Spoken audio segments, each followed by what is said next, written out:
तो हॉर्मुज पर हमने कुछ देर पहले अपने सहयोगी सुमित चौधरी से भी बात की थी, सुनिए। क्या स्टेट ऑफ हॉर्मुज में नियंत्रण को लेकर के ईरान किसी भी तरह के समझौते के मूड में है?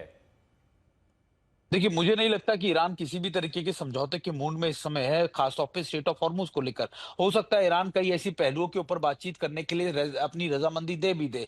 लेकिन इस समय अगर आप बातचीत के दौर में देखें, ईरान भी कोई इस समय बहुत ज्यादा कमजोर नहीं पड़ा। हाँ, ये जरूर है, देखिए 40 दिन के बाद ईरान एग्जॉस्ट जरूर हुआ है, उसके कई लीडर्स मारे गए हैं, उनके कमांडर्स मारे गए हैं, लगातार उसके ऊपर इकोनॉमिक प्रेशर्स भी आ रहे हैं। ये प्रेशर भी आ रहा है कि आखिरकार अगर ये जंग लंबी चली तो फिर कैसे देश की अर्थव्यवस्था चलेगी। तो ये सारे तमाम प्रेशर है, लेकिन इस समय जो पोजीशन ईरान की है वो कंपैरेटिवली ज्यादा स्ट्रांग है। ईरान लंबे युद्ध के लिए तैयार है। स्टेट ऑफ हॉर्मुज जैसा वेपन उसके हाथ में, एक प्रेशर पॉइंट उसके हाथ में, जिसको लेकर वो दुनिया भर पर दबाव बना सकता है। दूसरा, अगर आप देखें इजराइल लेबनान पे जिस तरीके से अटैक कर रहा है हिजबुल्लाह के खिलाफ, वहां से भी रिटेलिएशन आ रहा है। तो ये भी नहीं कह सकते कि इजराइल भी एक तरीके से पूरी तरीके से सिक्योर हो। ईरान की तरफ से कई मिसाइलें दागी गई हैं जिससे नुकसान इजराइल में भी हुआ है। वहीं दूसरी तरफ अमेरिका और इजराइल मिलकर भी अब तक जितनी एयर स्ट्राइक्स कर चुका है, आप देखें तो न्यूक्लियर वेपन के अलावा सब कुछ ट्राई कर चुका है। इजराइल और अमेरिका लगातार बड़े अटैक्स कर चुका है।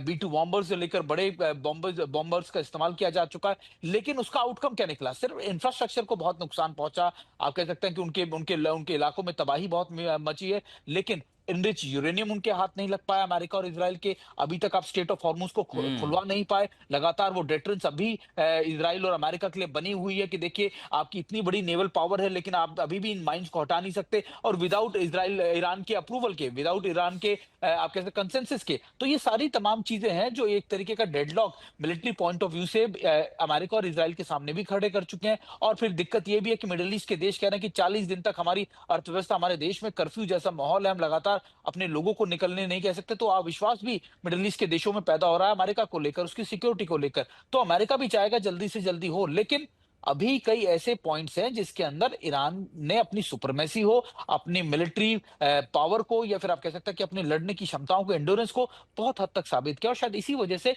इस समय ईरान बहुत ज्यादा रिजिड हो चुका है अपनी शर्तों को, जिसको अमेरिका समझ रहा है कि कैसे कैसे उसको कंट्रोल किया जा सकता है, कैसे इसको निगोशिएट किया जा सकता है। कम से कम स्टेट ऑफ हॉर्मुज खुलने के बाद तो अमेरिका अपने लोगों में, दुनिया भर में कह सकता है कि देखिए, हमने इस निगोशिएशंस के अंदर भी वो हासिल कर लिया जो हम हासिल करना चाहते थे।